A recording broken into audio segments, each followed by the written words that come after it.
اور ہم نے پھر آج میں پھر بھی گزارش کروں گا کہ اہل سنت والجماعت کا جو عقیدہ ہے یہ بڑا مضبوط عقیدہ ہے. میں کہتا ہوں میں بڑا تنگ بھی ہوں ان سے, سنیوں سے. میں کھلا آدمی ہوں, میں کوئی ڈرتا نہیں ہوں کسی سے.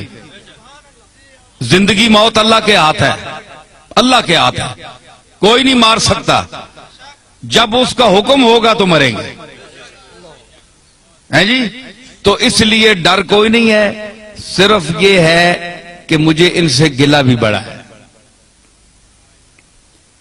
کہ یہ سمجھتے ہیں کہ ہمارے مسلک کی ترجمانی کی جائے تو ہماری ساری ان باتوں کو مان لیا جائے جن کا ہمارے پاس ثبوت نہیں ہے, اور ہم نے اپنی طرف سے گھڑ کر اس کو دین میں شامل کر لیا ہے. ان کو بھی مانو تب سنی ہو, یہ میں نہیں مانتا. ٹھیک ہے, چاہے بریلوی حضرات تنگ ہوں, چاہے کوئی بھی تنگ ہو. کئی لوگ کہتے ہیں جناب تم اپنا مذہب بتاؤ کہ تم بریلوی ہو, دیوبندی ہو, شیعہ ہو, اہل قرآن ہو, تبلیغی ہو, کیا بلا ہو. بھائی کبھی بریلویوں کی تعریف کرتے ہو, کبھی ان کو دھر لیتے ہو, کبھی دیوبندیوں کی تعریف کرتے ہو, کبھی ان کو دھر لیتے ہو, کبھی شیعہ کی تعریف کرتے ہو, کبھی ان کو دھر لیتے ہو. تم یہ چکر کیا ہے, تم ہو کیا؟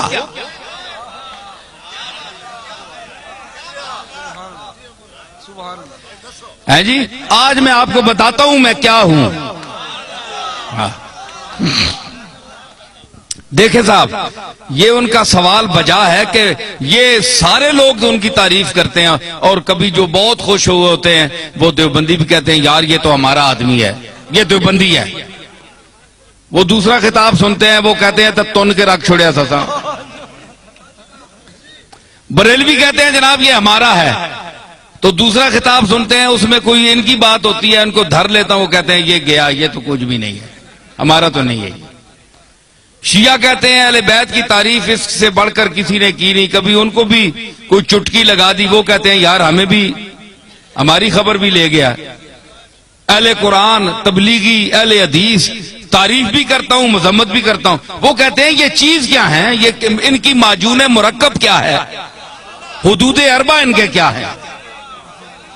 تو میں گزارش کروں, بات یہ ہے کہ میرا کوئی ذاتی مذہب نہیں ہے, نہ آپ کا کوئی ذاتی مذہب ہونا چاہیے. ہمارا مذہب, ہمارا عقیدہ, ہمارا مذہب, ہمارا مسلک, ہمارا نظریہ, ہمارا اندیہ وہ ہونا چاہیے جو اللہ کی آخری کتاب قرآن مجید میں آیا ہے, یا جناب محمد الرسول اللہ سے جو عقیدہ, جو طریقہ ثابت ہے وہ آپ کا اور میرا عقیدہ ہونا چاہیے. ٹھیک ہے نا, یہ مسلمان کی تعریف ہے. تو ہر یاد رکھیے کہ ہر مذہب میں, ہر مسلک میں افراط و تفریط ہے, یا کوئی کسی بات میں گھٹ جاتا ہے, بہت دالیوں لے ونن تے بعض جگہ وہ اتنی شدت کرتے ہیں کہ حد سے بڑھ جاتے ہیں. میانہ روی, حضور نے فرمایا خیر الامور اوسطھا, یہ آپ کا ایسا جملہ ہے کہ پوری کائنات کے ہر چیز پر اس کا اطلاق ہو سکتا ہے. پوری کائنات, ہر عمل, ہر نظریہ, ہر نقطہ, یہ سرکار مدینہ کا وہ ارشاد ہے. میں اس کی تعریف کروں کہ فرمایا کہ ہر چیز میں درمیانہ روی اختیار کرو, ہر چیز میں.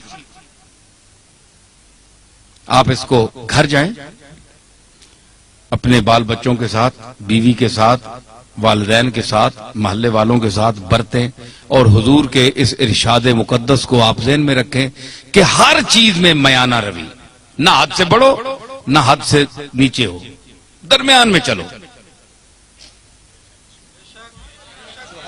وہ کسی نے کہا نا کہ عزیز اتنا ہی رکھو کہ جی بہل جائے, عزیز اتنا ہی رکھو کہ جی بہل جائے, اب اس قدر بھی نہ چاہو کہ دم نکل جائے. ہر چیز کا ایک طریقہ ہوتا ہے اعتدال, درمیانہ روی. تو حضرت پیر میر علی شاہ صاحب کا کو اللہ نے علماء عصر میں امتیاز کیوں عطا فرمایا؟ دیوبندیوں نے کیوں ان کو مانا؟ شیعہ نے کیوں مانا؟ رد مرزائیت میں جب میرے دادا وہاں تشریف لے گئے تو سب نے مسلمہ طور پر آپ کو مقتدا اپنا کیوں مانا؟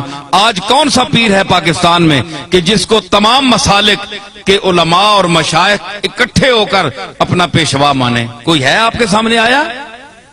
نہیں آیا، اس لیے کہ وہ خود معتدل نہیں ہے، وہ پارٹی کا بن گیا ہے، پارٹی کا ہو کر رہ گیا ہے۔ اس نے کہا ہے کہ میں نے، اگر میں شیعہ ہوں تو میں نے شیعہ کی حمایت کرنی ہے، چاہے شیعہ غلط ہے میں نے شیعہ کو ثابت کرنا ہے۔ دیوبندی ہے تو اس نے کہا میں نے دیوبندیوں کو ثابت کرنا ہے چاہے وہ غلط ہی کریں۔ بریلوی ہیں ان کو میں نے ثابت کرنا ہے چاہے غلط ہی کہیں، میں نے ان کی تائید کرنی ہے۔ پیر میر علی شاہ صاحب میں یہ خوبی تھی کہ اللہ نے ان کو علم وافر کے ساتھ عقل سلیم بھی عطا کی تھی، اور وہ میانہ روی اور اعتدال حضور کے اس ارشاد کو سامنے رکھتے ہوئے کہ خیر الامور اوسطھا، کہ ہر چیز میں میانہ روی اختیار کرو، حدوں نہ ودو تے حدوں لو بھی نہیں، تھلے بھی نہ ونجو۔ اے تکو نا اے ترکڑی تول لینا، تولتے ہیں نا تے او جی وچ لوہا ہونا ہے، اساں تکنا ہے دکاندار پئیے ایتھے بالکل جس لے انج آونجے نا سیدھا، اس ویلے تولا جو برابر ہونا، انصاف ہے ترازو وچ ہے جی۔ تے کئی جڑے او تے مولیاں نے پتھر مار چھوڑنے، مار کے میں تکنا رہا ہاں، مولیاں نے پتھر مار چھوڑا ہے یا ایویں سودے نہیں چمک دیتی تو وہ پلڑا انج ہو گیا تو اساں جلدی جلدی پا دیتا، کیوں سرور تکنا ہونا ہے نا؟ اچھا تو مطلب ہے کہ دھوکہ دے دیا، چکر دے دیا، تو مطلب یہ ہے کہ وہ سودا وہاں جاتا نہیں پورا، صرف ٹچ کر کے اس کو نیچے کر کے چکر دے کے چلے جاتے ہیں۔ لیکن جو سمجھدار گاہ کو اس کو پتہ ہے کہ جب یہ بالکل تول میں صحیح آئے گا نا، انصاف پہ آئے گا، نہ ادھر جھکاؤ ہوگا نہ ادھر ہوگا، تو پھر صحیح تلے گا۔ اس کو کہتے ہیں اعتدال، درمیان میں، نہ ادھر نہ ادھر۔ تو آپ بتائیں کہ سودا وہ صحیح تلتا ہے نا جو اعتدال پر ہو، جسے اس کے آنے جی ترکڑی نہ ہو، کنڈا صحیح تولتے درمیان کھلوتا ہوئے، اور صحیح سودا تلنا ہے۔ پیر میر علی شاہ صاحب کے میزان علم پر وہ کنڈا جو صحیح ہے اس پر ہر وہ سودا تلتا ہے، اور جو غلط ہو زائد ہو وہ ادھر ادھر ڈول بننا ہے، ختم ہو بننا ہے۔ لوگ آ رہے جناب پیر صاحب عجیب آدمی ہے، کسی کو انہوں نے کافر نہیں کہا، کسی کو مشرک نہیں کہا، کسی کے خلاف فتویٰ نہیں دیا، سب کو کہتے ہیں مسلمان ہیں، لیکن یہ ذرا ٹھیک کر لو، یہ ٹھیک کر لو، یہ غلط ہو تم، یہ غلط ہو، یہ ذرا ٹھیک ٹھاک کر لو، باقی تم ٹھیک ہو۔ پیر میر علی شاہ صاحب یہی کہتے ہیں نا۔ تو ہمارے یہ آج کے بعض بریلوی حضرات یہ کہتے ہیں جناب کہ انہوں نے اتنا علم ہونے کے باوجود انہوں نے کیوں کسی کو کافر نہیں کہا؟ دیوبندیوں کو کافر کیوں نہیں کہا پیر میر علی شاہ نے؟ اتنا بڑا عالم ہے، اور دوسرے لوگوں کو کیوں نہیں کہا؟ بھائی کوئی کفر کی بات سامنے آئے تو کافر کہیں، ان کی تصانیف آپ پڑھیں تو یہ اتفاق کے ساتھ بالاتفاق یہ بات جو ہے یہ آپ ذہن میں رکھیں کہ چاہے بریلوی ہو، چاہے دیوبندی ہو، شیعہ ہو، کوئی بھی ہو، اگر اس کے دل میں اس کے زبان سے ایسا جملہ نکلتا ہے جو رسول اللہ صلی اللہ تعالی علیہ وسلم کی گستاخی پر مبنی ہے، وہ حضور کو لوگوں کی نظروں سے گرانا چاہتا ہے، وہ دائرہ اسلام سے خارج ہے۔ ٹھیک ہے؟ باقی ہمارے بزرگوں کو نہ ماننے والا کافر نہیں ہوتا، ٹھیک ہے نا جی؟ ہمارے بزرگوں کو نہ مانے، کوئی داتا صاحب کو نہ مانے، وہ اللہ خود ہی منوا لے گا، وہ خود ہی پکڑے گا۔ اگر اللہ کے مقبولوں کے ساتھ کوئی زبان درازی کرتا ہے تو اللہ بڑا غیرت مند ہے، وہ نہیں چھوڑتا۔ اس نے کہا تھا بس تجربہ کر دیم دری دیر مکافات، با درد کشاں ہر کے در افتاد بر افتاد۔ حافظ نے کہا کہ ہم نے اس دائر مکافات میں بڑا تجربہ کیا ہے۔ یہ دائر مکافات ہے نا، بدلہ یہی مل جاتا ہے انسان کو، جو کسی کا حق دبائے، جو یتیموں کا مال کھائے، کتنے گیا وہ شکیل؟ ٹھیک ہے خلیل، ٹھیک ہے نا؟ تو مطلب ہے آپ کے علاقوں میں بھی ایسی چیزیں ہیں کہ جو غریبوں کا مال کھاتے ہیں، یتیموں کا مال کھاتے ہیں، اور ان کے یتیم رشتہ دار جو ہیں وہ دوسروں کے مدرسوں میں پلتے ہیں جا کر. سمجھ آئی؟ تو یہ فرمایا کہ وہ لوگ یاکلون فی بطونہم الا النار، وہ کھاتے ہیں اپنے پیٹوں میں انگارے، بھر رہے ہیں انگارے، آگ کے انگارے جو یتیم کا مال کھاتے ہیں. ٹھیک ہے نا؟ تو کہتے ہیں انہوں نے کیوں نہیں فتویٰ لگایا؟ بھائی فتویٰ انہوں کا دیکھیں، جو رسول اللہ کی گستاخی کرے گا، حضور کو کے متعلق، اور سب سے وہابیوں کے جو سربراہ ہیں، اپنا نہیں کیا نام ہے، ابن تیمیہ، وہ ان کے بھی جد اعلیٰ ہے. تو مطلب ہے عقیدے میں جد اعلیٰ ہے.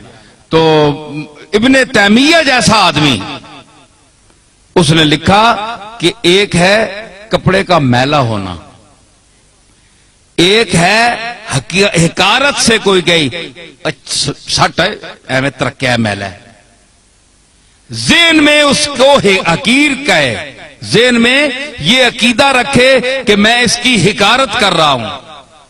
ایک یہ ہے کہ حضور علیہ الصلوۃ والسلام کی کملی جو ہے، آپ کا جبہ یا ہر وہ کپڑا جو آپ کے جسم اقدس سے مس ہوا، لگ گیا، ایک بار لگا یا کئی بار لگا، تو اس کو وہ شرف حاصل ہے کہ دنیا میں کسی چیز کو وہ شرف حاصل نہیں. ٹھیک ہے؟ تو اگر وہ میلا بھی ہو سکتا ہے نا، گرد و غبار تو پڑتی ہے، وقت کا گزرنا اس کو گل جاتا ہے، پرانا ہو جاتا ہے. تو اگر کوئی شخص، یہ ابن تیمیہ لکھ رہے ہیں، تو کہتا ہے کہ اگر کوئی شخص میلا سمجھ کر کہے یار یہ تو بہت میلا ہو گیا، پرانا ہے، غالباً آپ کا استعمال شدہ ہے، وقت بھی گزر گیا، چلو یہ تو ٹھیک ہوگی. اگر حضور کے کسی ملبوس کو، رومال کو، کسی چیز کو حقارت کا ذہن میں نیت رکھ کر یہ کہتا ہے چھوڑو یار یہ تو ہے ہی میلا، چھڑ دفع کرو، فرمایا ابن تیمیہ کہتے ہیں کہ وہ اسلام سے خارج ہو گیا، اس کا دین ایمان صاف، وہ دوبارہ جب تک کلمہ نہ پڑھے گا، توحید کا قائل نہیں ہوگا، اللہ سے معافی نہیں مانگے گا، وہ اسلام میں داخل نہیں ہو سکتا، کیونکہ اس نے جناب رسالت مآب کی ایک استعمال شدہ چیز کی توہین کی ہے، اور نیت میں توہین تھی. تو حضرت پیر میر علی شاہ رحمت اللہ علیہ، یہ کبھی آپ نے ایسا نہیں کیا کہ جو بھی ہو، چاہے وہابی ہو چاہے کوئی بھی ہو، ایک شخص جو گستاخی رسول کر رہا ہے تو آپ اس کو مسلمان سمجھیں گے، یہ بات بھی نہیں ہے. لیکن یہ چھوٹے موٹے مسئلوں پر جو موریں اٹھی ہوئی ہیں جناب، یہ بھی کسی نے کیا، کوئی یارویں کو نہیں مانتا جی وہ بھی کافر ہے، کوئی فلانی چیز کو نہیں مانتا وہ بھی کافر ہے، جو اذان کے پہلے الصلاۃ والسلام یا رسول اللہ نہیں پڑھتے یا اس کو منع کرتے ہیں وہ بھی کافر ہے. یہ کوئی بات نہیں ہے، یہ کوئی ایسی باتیں نہیں ہیں کہ آپ ان کو قطعیات میں سمجھیں اور اس وجہ سے اتنا اختلاف ڈالیں کہ ایک طرف کلاشنکوفیں آپ نے اٹھائی ہوئی ہیں، لڑائیاں ہو رہی ہیں، قتل و غارت ہو رہا ہے، تو یہ کیا فساد ہے؟ یہ کوئی چیزیں نہیں ہیں، سوا ذات اللہ کے بعد حضور علیہ الصلوۃ والسلام کی ذات ہے، اس کا احترام آپ پر بھی فرض ہے، ہمارا بھی فرض ہے. لیکن حضور نے یہ بھی فرمایا کہ مجھ کو اتنا نہ اٹھاؤ، اتنی تعریف نہ کرو کہ مجھے اللہ کے جو ہیں اپنے عیسیٰ علیہ السلام اور عزیر کے ساتھ ملا لو، جس طرح انہوں نے اپنے عزیر اور عیسیٰ کو اللہ کا بیٹا کہہ دیا تھا، مجھے بھی تم اللہ کے ساتھ ملا دو کہ اللہ اور مجھ میں کوئی فرق ہی نہ رہے. یہ بھی منع ہے، یہ سرکار نے منع فرمایا ہے، حضور کا حکم ہے. بندہ بندہ ہے، اللہ اللہ ہے. سمجھ آئی؟ یہ سرکار کی تعلیم ہے، تو یہ سرکار کی اپنی تعلیمات پر ہمیں چلنا چاہیے.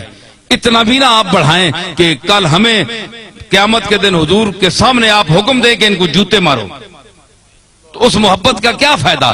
محبت تو وہ کرنی چاہیے جس سے رسول اللہ خوش ہوں، تو ظاہر رسول اللہ اسی پر خوش ہوں گے جو آپ کے طریقے پر چلے گا، آپ کے احکام اور آپ کی احادیث اور قرآن مجید کی آیات کی روشنی میں چلے گا.